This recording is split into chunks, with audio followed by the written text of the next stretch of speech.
एक शांत और सुंदर गांव था। गांव के पास से एक साफ नदी बहती थी। उस नदी का पानी इतना स्वच्छ था कि नीचे तैरती मछलियां तक दिखाई देती थीं। गांव के लोग बहुत सरल और सीधे साधे थे। सभी मिलजुल कर रहते थे। हर दिन की तरह एक सुबह गांव के कुछ मछुआरे नदी में मछली पकड़ने गए। उन्होंने जाल डाला और इंतजार करने लगे। कुछ देर बाद जब जाल खींचा गया तो सभी हैरान रह गए। जाल में था सिर्फ एक बड़ी मछली का सिर। एक मछुआरे ने कहा, अरे, मछली का शरीर कहाँ गया? दूसरे ने कहा, यह कहीं कोई अशुभ संकेत तो नहीं? यह खबर बहुत तेजी से पूरे गांव में फैल गई।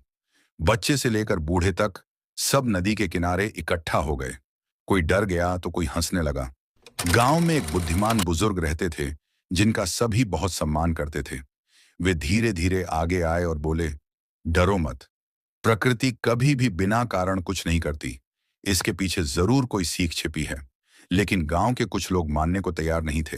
वे बोले, यह जरूर कोई अशुभ घटना है। हमारे गांव पर कोई विपत्ति आने वाली है।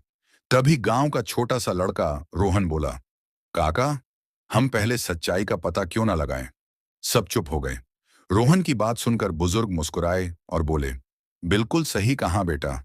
चलो, हम खुद ही जांच करते हैं। अगले दिन गांव के कुछ साहसी लोग नदी के ऊपर की ओर गए। उन्होंने देखा कि नदी के किनारे एक बड़ा बाजार लगा है। वहां लोग मछलियां काटते, साफ करते और फिर बचे हुए हिस्से नदी में फेंक देते हैं। अचानक एक आदमी चिल्लाया, वो देखो, मछली काटने के बाद बाकी हिस्सा पानी में फेंक रहे हैं। तभी सभी समझ गए, मछली का सिर असल में इंसानों की लापरवाही का नतीजा था। सबको बहुत शर्म महसूस हुई। उन्होंने समझ लिया कि गलती प्रकृति की नहीं बल्कि इंसानों की है। गांव लौटकर सभी ने मिलकर कुछ फैसले लिए। नदी को गंदा नहीं किया जाएगा। मछली का कचरा नदी में फेंकना बंद किया जाएगा। प्रकृति का सम्मान किया जाएगा। गांव वालों ने बाजार के लोगों से बात की।